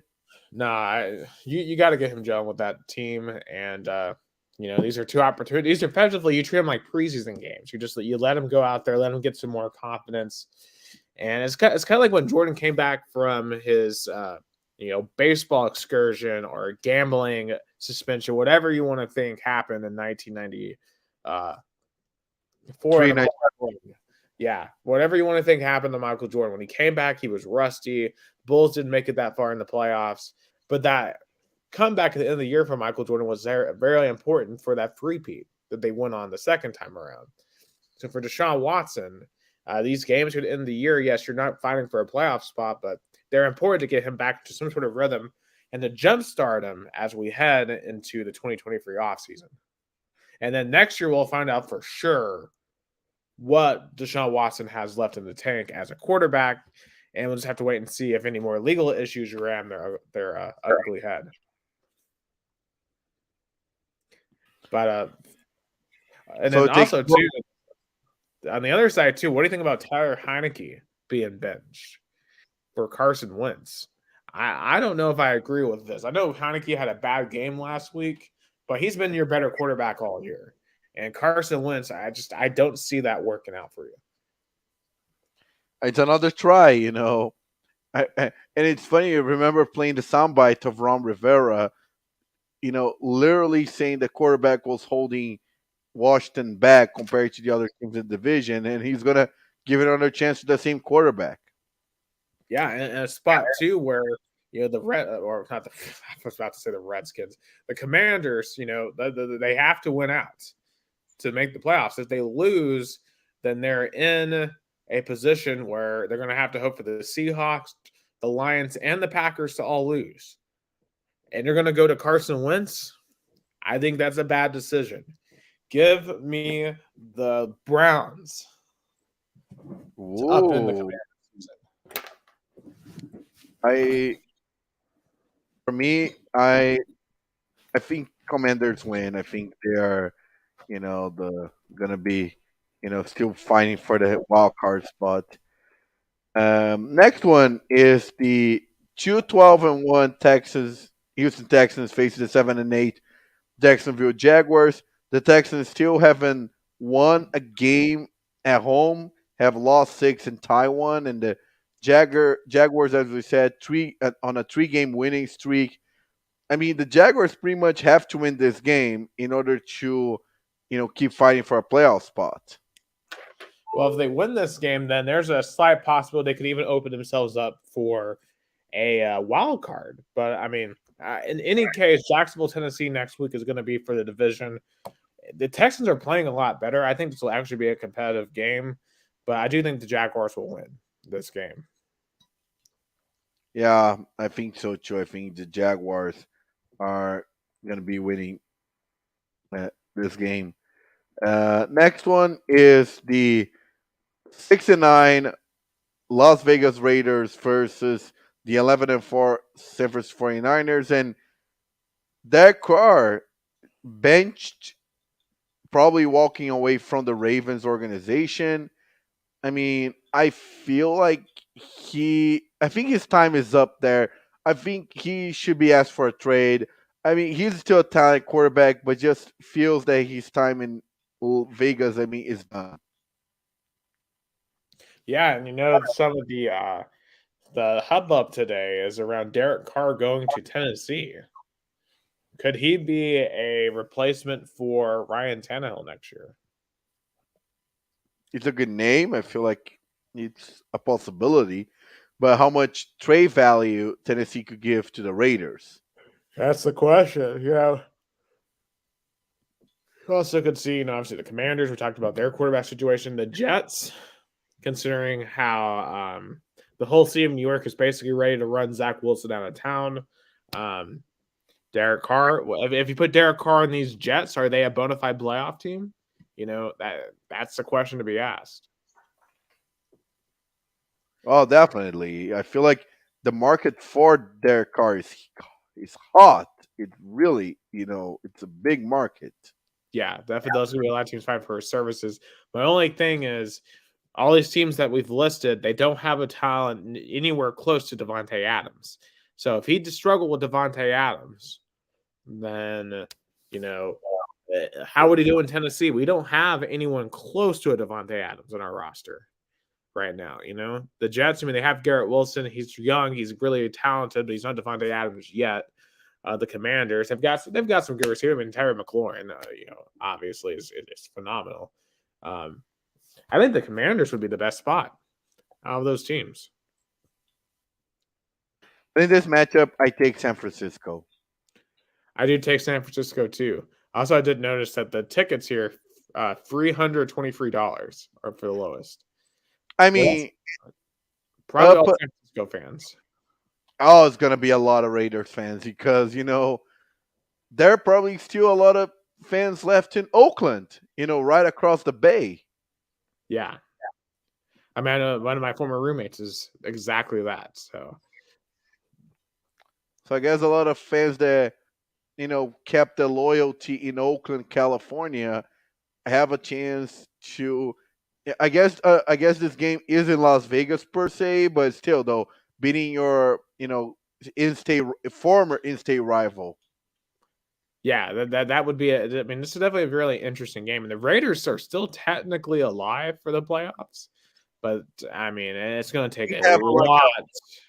1% chance of getting in.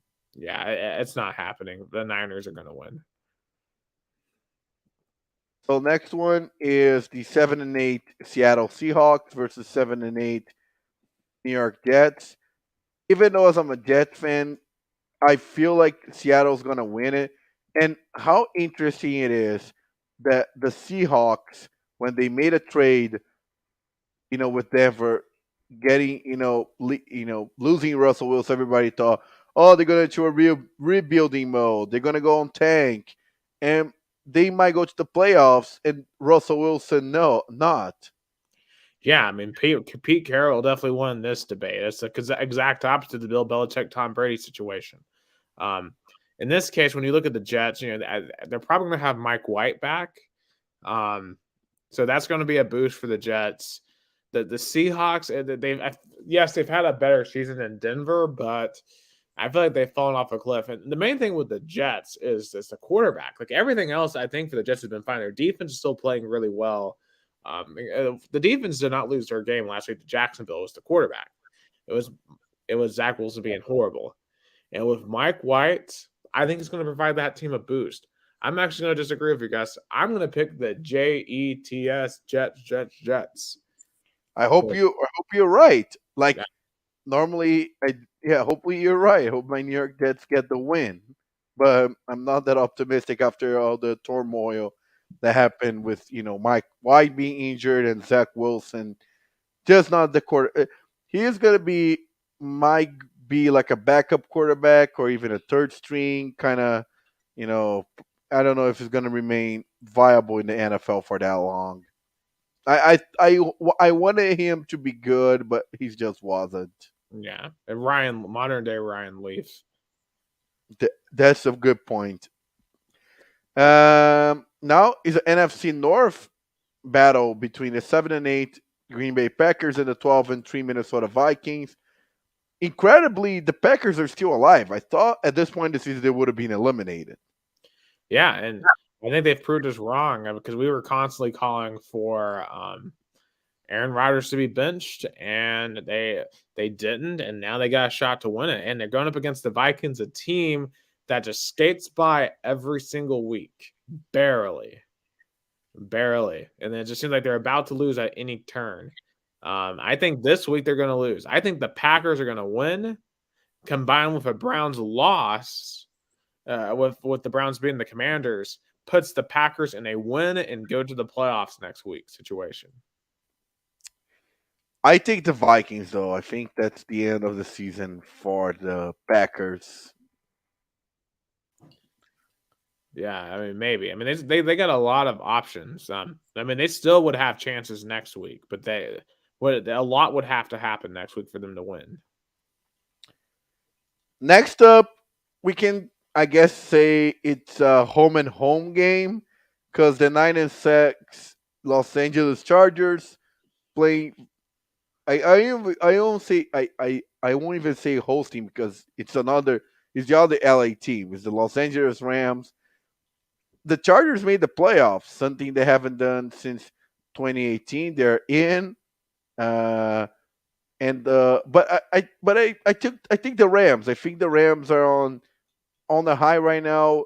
Baker Mayfield wants to prove that he can be at least a good backup quarterback for Matthew Stafford. I don't know. I think the Rams.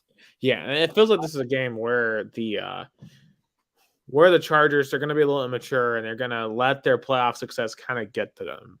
And I think with the Rams being coming off of a really good win, I actually think the Rams are going to pull it off too. I agree with you. We're both going with the team with the losing record here, which is crazy. And to finish off, and with Sunday, actually, it's a good Sunday night football game. It's a good Sunday night football game. The 10-5 Baltimore Ravens versus the 7-8 Pittsburgh Steelers. The Ravens already clinched a division, already clinched a playoff spot alongside with the Bengals. The Steelers are still in. And again, Mike Tomlin, if he loses this game, he's going to have his first losing season. It's insane. It feels like we've been talking about this all year, but he just keeps on. I mean, he's won 4 out of 5 to put themselves in a position maybe to sneak back into the postseason. So I'm just looking up at the Pittsburgh. So Pittsburgh has to win out. Miami has to lose out. Seattle needs to beat the Jets.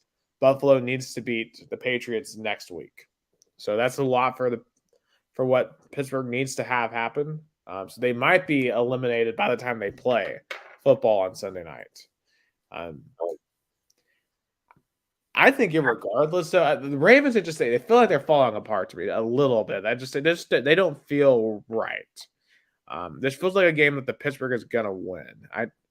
I feel like Pittsburgh's just playing a lot better football, especially defensively. I think it's gonna be an ugly, low scoring match, and I feel like the Steelers are gonna pull it off. I think the Ravens. I think they win this game, and then Mike Tomlin's gonna have his first losing season as a Pittsburgh Steelers head coach. I would love for this to go down to week 18 against Deshaun Watson. The chance for the Steelers to still have a over 500 record. Oh yeah, that's true. Yeah. And then to finish off with a really, really good Monday Night Football, probably finally a good Monday Night Football game. Probably a preview of the AFC Championship, the 11-4 Cincinnati Bengals hosting the 12-3 Buffalo Bills. I think we can all agree it might be a preview of an AFC Championship, or at least an AFC. Well, it'll be 2 out of 3. I mean, you got the Chiefs. I mean, any one of those 3, I think, are going to win it. But I think these 2 are your best 2 teams right now in the AFC. And I think with this game being in Cincinnati at night, that Paul Brown Stadium is going to be absolutely rocking. And, Buffalo, they've gone through kind of a weird week. You had that giant snowstorm in Western New York. Things have been really off up there. I think it's going to be a tough one for the Bills to come in mentally and win. I'm going to go with the Bengals. Give me the Cincinnati Bengals and Joe Burrow to win this game. But it's going to be a phenomenal game. And I know Joe Buck and Troy Aikman have to love this matchup. I'm going to go with the Bills. With all the adversity they keep pounding, give me the Buffalo Bills to win this matchup. I think this week has probably the best week of matchups. Oh, yeah. I mean, we're coming down right to the end. A lot of teams' fates are going to come down. I mean, and after this, we'll be at week 18. And, of course, obviously, good luck to everyone who's in fantasy football championships this week as well. I'm not. I got eliminated first round, so I'm just kind of watching from the sidelines and having to pay up. So better luck next year to me, but good luck to all of you out there that do have fantasy football championships on the line. Real quick, Nick, as he's getting a little late here. College football. I mean, our Tennessee Volunteers going to play on Friday for the Orange Bowl. Joe Milton looks like he's going to be the starter, and it's going to be a really good matchup. I guess DJ Ugalele already is not going to play, I imagine. No, he's transferred out, so it's going to be Cade Klubnik. So a lot. You've had several players on both teams opt out. Of course, some of the really key contributors. We're not going to have Jalen Hyatt. You're not going to have Jeremy Banks. I think it's going to be a tough game for the Vols to win, just because a lot of our top contributors aren't going to play because they've opted out, and that's their total right. They got to get ready for the NFL. You don't want to get hurt. If I'm being honest, from an objective standpoint, there's not the fan. From the objective, I would pick Clemson to win this game. But I think it's going to be a close game. It's going to be a good one. And I'll say this: a lot of this is going to come down to Joe Milton. We're going to truly learn just how far Joe Milton's come in this game, because Vanderbilt, bad weather. It was rain. It's hard to really say how good he's become. We're going to learn here. It's going to be good weather in Miami. It's going to be warm. No weather impediment. We're going to learn how good Joe Milton is in this game. So I'm very interested to see that, and we're going to, because basically this is a preview of the 2023 Tennessee Volunteers. So just kind of think about it in that way for the Orange Bowl. But still, it's going to be cool to see the Vols in a big bowl game like that. Yeah, we've been, I thought Tennessee were only going to play Music City Bowls forever. I know. Now we're in the Orange Bowl. That's insane. We just needed to be 2 spots higher to go to the playoff game, but this is the next best step. So whatever happens, I'm proud of the team, whatever they've done this year. Real I guess outside of the play, are there any non-playoff bowls that interest you here? By the way, Arkansas won that game 55-53 in free overtimes. So certainly an interesting game there. Arkansas survives. Um, Um, I think the Washington. Gator Bowl, North Carolina, is going to be cool. Good. Yeah, I was gonna say the Alamo Bowl also because two teams that already look for next year's like Texas and the Huskies. Yeah, I think both of those teams are going to be really good next year too. Michael Penix is coming back for the Huskies. They could be a dark horse Pac-12 title contender if Quinn Ewers can stay healthy. Texas, can they finally get up to the top of the Big 12? Um, South Carolina, they're going to be the darlings of the offseason. I can already tell with Spencer Rattler coming back. They're going to be that team's like, ooh, are they the team to upset Georgia next year? Or can they win the SEC? And, everyone loves Shane Beamer. South Carolina's going to grind my gears all offseason. I can already tell. So I hope Notre Dame wins this game straight up. Because I don't do the whole rah-rah SEC thing. Saturday, Iowa, Kentucky. That game's going to be incredible. I think that might be the one game I will sit down and watch just because I want to see how bad football can get. And I guess Will Levis are not gonna play. No, Levis is not playing. Yeah. So we're truly good. I think what is the over under right now in this game? Iowa, It's Kentucky. Iowa -2. The over under in this game though, 31 total points. It's going to be a glorious game. It's going to be one of the greatest games we've ever seen. Iowa and Kentucky. Alabama and Kansas State, that'll be an interesting game. Of course, we mentioned on Monday, Mississippi State takes the field without Mike Leach. So that'll be definitely sad to see. Tulane takes on USC, Utah, Penn State. But playoffs, of course, that's what ultimately matters at the end of the day is who gets to play for the national title game. Who do you think is winning between Georgia, Ohio State, and Michigan, TCU? I think it's gonna be the both undefeated Georgia and Michigan rematch of last year's semifinals. I think Ohio State's gonna put up a more fight with Georgia, but I think at the end of the day, I think TCU.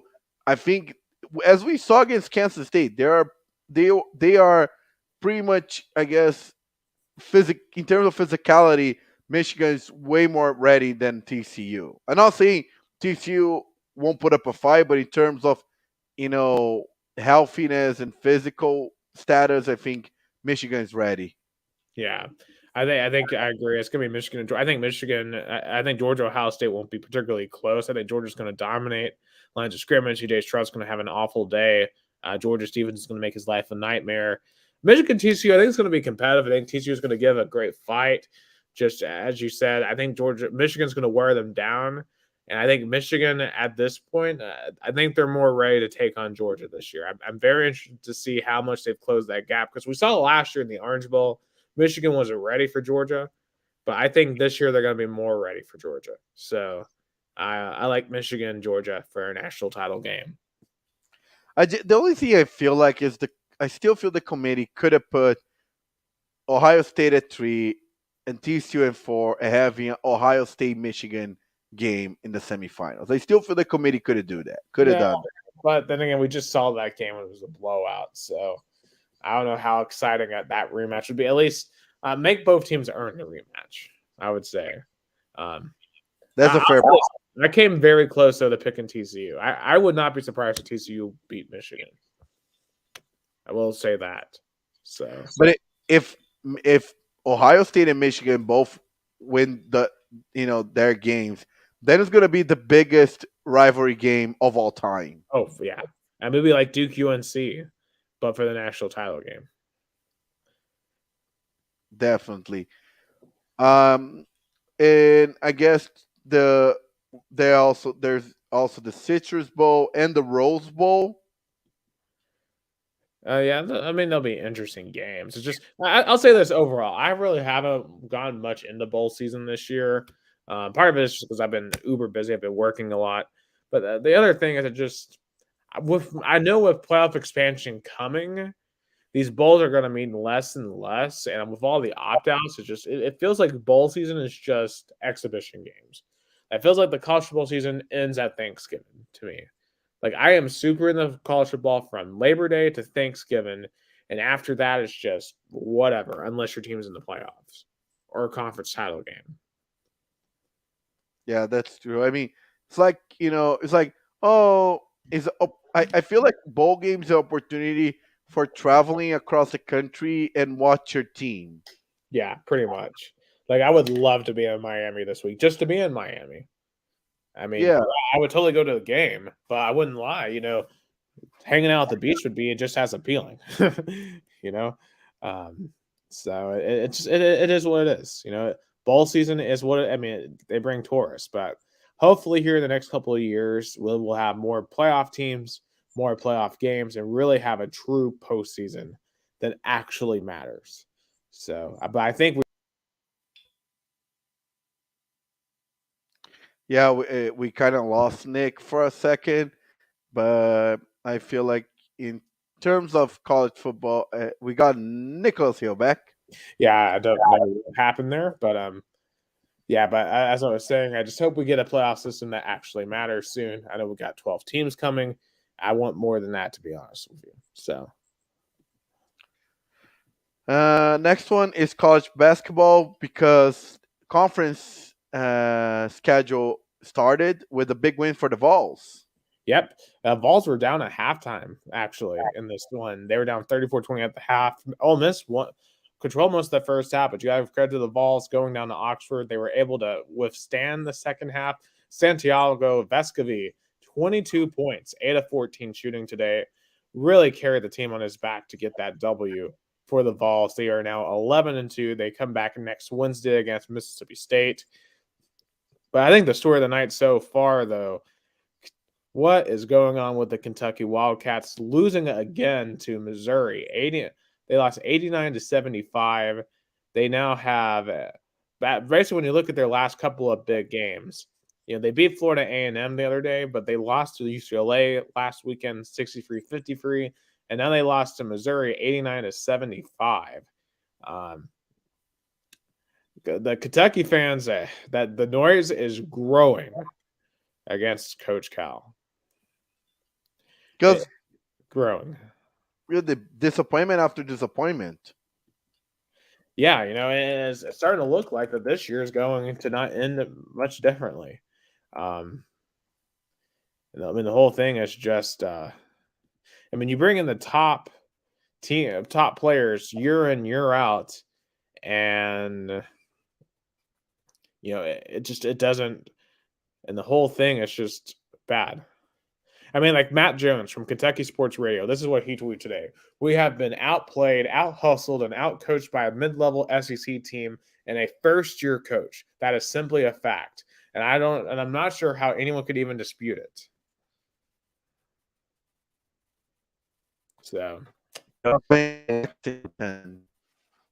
yeah, definitely Kentucky, they're in a weird spot. And if they don't play better, they're going to lose some more games. I mean, they do play Louisville this weekend. Louisville hasn't been great, but Louisville finally won some games, so they've won 2 games. I don't think they'll beat Kentucky, but hey, could they? I mean, they lost to Lipscomb though, so hey, it would be hilarious though if Louisville beat Kentucky. It'd be so funny if that happened. But elsewhere, there's some other big games across the country. UConn still 14-0. The Huskies just absolutely dominating so far, and you gotta wonder if they're going to be a true national title contender. Um, when you look at the rankings, I believe that Purdue is still number one. If I am correct, they are still the number one team in the country. But UConn, honestly, has probably been the best team so far across the country. And it's hard to win in college basketball. So It'll be interesting to see if UConn continues their winning ways. But so far, to be 14-0 is really impressive. But anyway, I guess let's. I don't know if you had anything else to say about college basketball. Um, No, no, no. It's pretty much it. I think hopefully the Vols keep on track in SEC play. Real quick, my internet's not working well. NBA. I mean the Christmas day was somewhat interesting. Not many surprises. and the best game of the day was at night, the Suns Nuggets. And I'll be honest, I fell asleep by that point. But I mean, Nikola Jokic, I mean, dude just keeps on putting up insane numbers 41 and 15, 41, 15, and 15, a triple double for Nikola Jokic. Probably the best center in the game, besides Joel Embiid. I mean, what a game for Joel Embiid. It looks like he's playing better and better without Ben Simmons. Oh, yeah. I mean, that team functions so much better without Ben Simmons. The only thing is,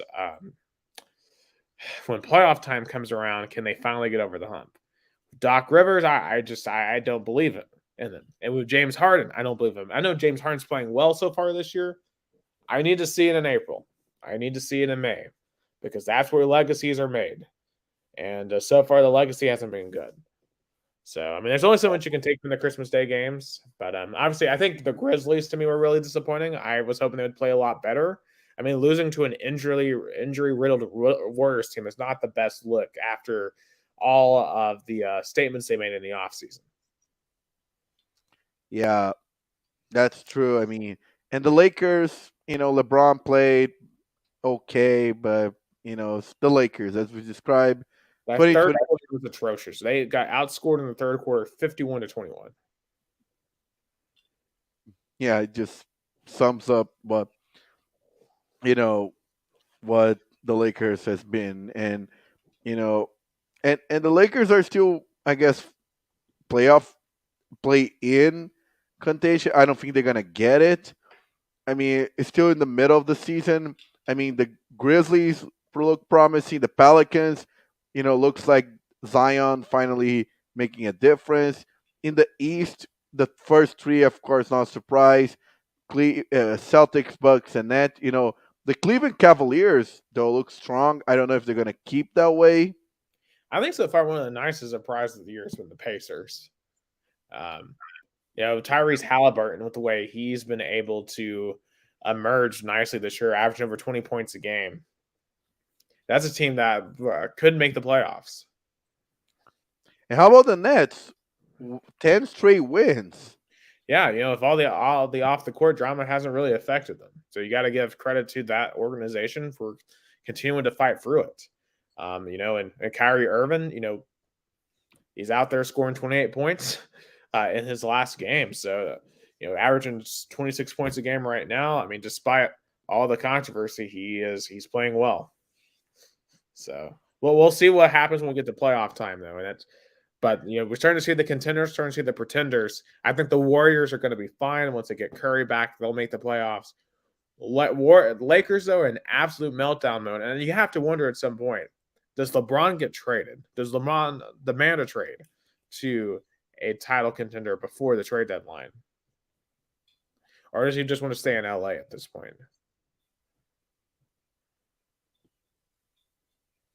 Yeah, yeah. Yeah, that's true. There's a lot of NBA to be played, and I feel like it's gonna be. That's true. See who's the contenders and who are the pretenders. To finish off the show, a little bit of Brazilian sports still in the off season, but a lot of transfers happening. Douglas Costa might be coming back to Grêmio. I don't think so. I think he's gonna go either to Flamengo or even Botafogo. Neymar, he's come back to PSG. Got got a red card, so not a good way to come back for PSG.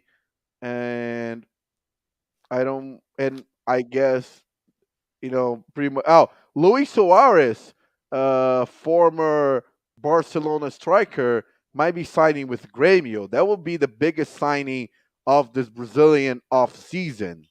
Yeah, that would definitely make shockwaves across the country. Yeah, I mean, Grêmio coming back from the second division definitely wants to make a big sign, big splash to start the 2023 season. So that's it for the last episode of 2022 season for Two Countries, Two Americas All Sports, episode 27. I mean, from the bottom of my heart, I appreciate everyone who's been following us in this year of 2022. The only podcast that speaks about American Brazilian sports. Nicholas Hill, I appreciate your friendship, your partnership, going strong with you. It just means a lot to me to have this podcast with you. Yeah, this has been absolutely a blast. And thank you to all of our listeners, all the commenters that have been with us through 2022, all of the guests that have joined throughout 2022 as well. And I cannot wait to see where we go here in 2023. I'm sure this year is going to be as chaotic as any other year. So buckle up. Let's get ready. We got a lot of big sporting events, and we're going to kick it off starting next week. So let's get into it for Gus Tomazeli down in Americana, Sao Paulo, Brazil. I'm Nicholas Hill Live from Chattanooga, Tennessee, United States, as always. And you've been listening to episode 57, the last one of 2022 of Two Countries, Two Americas, all sports. Have a great night and have a happy and safe New Year's. Don't drive drunk. Please get a ride share. All of that. Good night. Feliz Ano Novo! Peter Piper picked peppers.